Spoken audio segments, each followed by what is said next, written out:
Britain fought across 3 continents in World War II.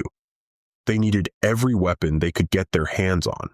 Lee-Enfield No. 1 Mk3. The Lee-Enfield was Britain's workhorse. It entered service in 1907. The rifle held 10 rounds in its magazine. British soldiers could fire 15 aim shots per minute. The bolt action was smooth and fast. This rifle fought in World War I and First. It was still deadly in World War II. Millions were produced. The accuracy was excellent, up to 600 yards. Lee-Enfield No. 4 Mk1. The No. 4 replaced the Mk3 in 1941. It was easier to manufacture. The sights were improved. The rifle was slightly heavier, but more accurate. It became the standard British rifle. Production ramped up in Britain, America, and Canada. Soldiers preferred it over the older model. The No. 4 served until the 1950s. Lee-Enfield No. 5 Mk. Jungle Carbine.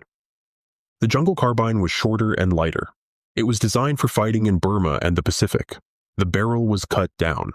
A flash hider was added. The recoil was harsh. Some soldiers hated it, but it was perfect for dense jungle combat. Production started in 1944, pattern 1914 Enfield. This rifle was designed during World War I. It used .303 British ammunition. The action was stronger than the Lee-Enfield. Production happened in America. The rifle was heavy and long. It served as a sniper rifle in World War II. The accuracy was outstanding. British snipers used it extensively. M1917 Enfield. The M1917 was an American rifle. Britain received thousands through Lend-Lease. It was similar to the pattern 1914. The caliber was 30-06 Springfield. Home Guard units used them. The rifle was reliable and accurate. It supplemented Britain's rifle shortage early in the war. Ross Rifle Mk3 Canada produced the Ross rifle. It was originally a Canadian military rifle. The straight pull bolt was unique. The rifle jammed easily in dirty conditions. World War I proved it was unreliable, but Canada still had stockpiles. Home Guard and training units received them. They were never used in frontline combat. Boys anti-tank rifle. The Boys were massive. It fired 55 caliber armor-piercing rounds. 2 soldiers carried it. 1 fired, 1 loaded. Early in the war, it could penetrate light tank armor. By 1942, tanks had gotten too thick. The rifle became obsolete. Airborne troops still used it against vehicles. The recoil was punishing. Lisle Carbine. This was the quietest rifle of the war. It used 45 ACP pistol ammunition. A massive suppressor covered the barrel. British commandos used it for silent kills. Only about 130 were made. It was incredibly rare. The rifle was deadly at close range. German sentries never heard it coming. Rifle No. 7 Mk. This was a .22 caliber training rifle. It looked like a Lee-Enfield. Soldiers learned marksmanship with it. Ammunition was cheap. The recoil was minimal. Training units across Britain used it. It saved valuable .303 ammunition for combat. Charlton Automatic Rifle, New Zealand, converted Lee-Enfields into automatic rifles. They added a gas system and magazine. The Charlton could fire fully automatic. It was a stopgap measure. Production was limited. The rifle filled the gap until Bren guns arrived. It was crude but effective. Rifle No. 8 Mk. This was a .22 caliber target rifle. It was used for competitive shooting and training. The design was based on the Lee-Enfield action. Accuracy was exceptional. Only small numbers were produced. Lisle light machine gun. The Lisle was an emergency design. If factories were bombed, Britain needed a simple machine gun. It used basic tools to manufacture. The design was never mass-produced. The Bren gun remained in production. A few prototypes exist in museums. Bren light machine gun. The Bren was Britain's primary light machine gun. It fired 303 British ammunition. The 30-round magazine sat on top.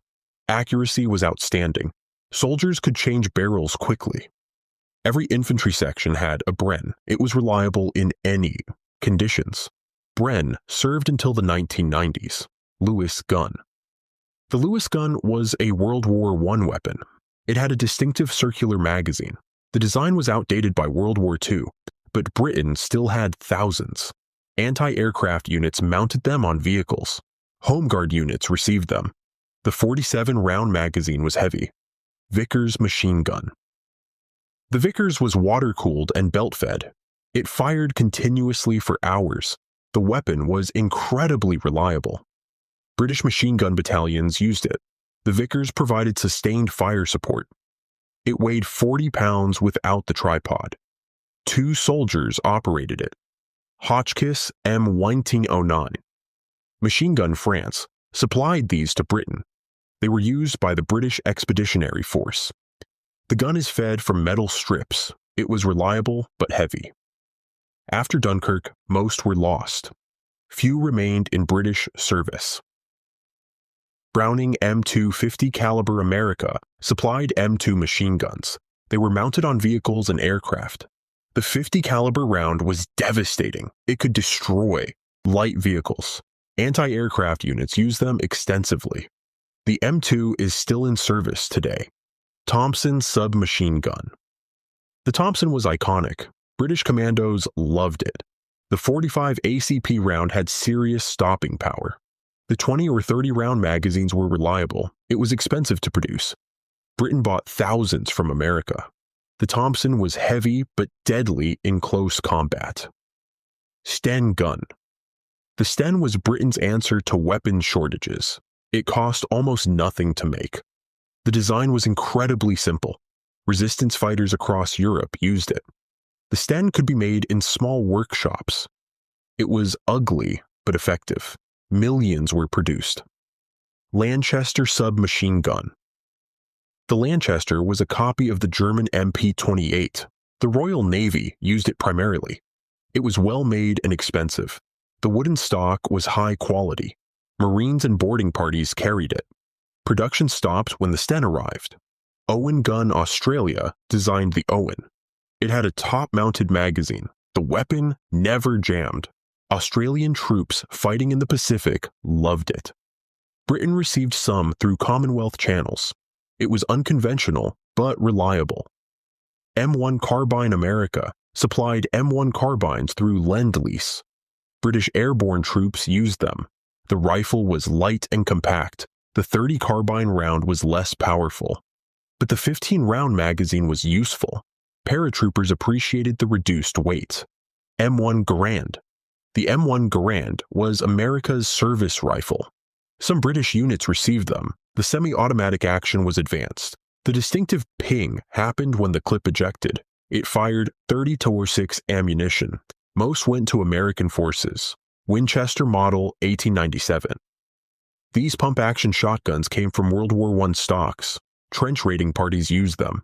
The 12-gauge shells were devastating at close range. Trench broom was the nickname. Jungle fighters in Burma used them too. Webley revolver. The Webley was a pistol, not a rifle, but officers and vehicle crews carried it. The .455 caliber had massive stopping power. It was reliable and simple. Thousands remained from World War I. Production continued into World War II. Enfield No. 2 revolver. This replaced the Webley officially. It fired 38-200 ammunition. The recoil was lighter than the Webley. Tank crews and officers carried it. The cylinder held 6 rounds. It was easier for smaller soldiers to handle. Browning high power. The high power was a Belgian design. Britain produced them in Canada. The 9mm pistol held 13 rounds. British airborne troops loved it. The design is still used today. It was modern and reliable. Well-rod pistol. The well-rod was a suppressed assassination weapon. Special operations forces used it. The design was extremely quiet. It fired 32 ACP ammunition. Only about 14,000 were made. Resistance fighters received them for clandestine operations. Smith & Wesson Victory Model America supplied these revolvers. They fired 38 special ammunition. British officers and air crews carried them. The design was simple and reliable. Thousands were sent under Lend-Lease, Colt M1911. The classic .45 ACP pistol came from America. Some British officers purchased them privately. Commandos occasionally carried them. The stopping power was legendary. Most went to American forces. Ithaca M1901A1. Ithaca produced M1901 variants for Britain. They were identical to Colt models. The .45 ACP round was powerful. Limited numbers reached British hands. Most went to the U.S. military. Rising M50. The Rising was an American submachine gun. Some reached British forces. It was unreliable in combat conditions. Marines found it jammed constantly. Few British units used it. Marlin M1 Carbine. Marlin manufactured M1 carbines too. They were functionally identical to other makers. Some went to Britain through Lend-Lease. The lightweight design suited airborne troops. Savage M1917 Savage Arms produced M1917 Enfields. Britain received some early in the war. The Home Guard used them extensively. They were reliable backup weapons. BSA Lee-Enfield. Variants Birmingham Small Arms made countless Lee-Enfields. Different factories produced slight variations. The basic design remained the same. BSA rifles armed the British Empire. Quality was consistently high. These 35 rifles armed Britain through World War II. From the legendary Lee-Enfield to emergency Sten guns, each played a role. British soldiers fought with whatever worked. American Lend-Lease filled critical gaps. By 1945, Britain had survived with this arsenal. Hit that like button if you learned something. Subscribe for more World War II content. Comment which rifle you'd want in combat. Thanks for watching.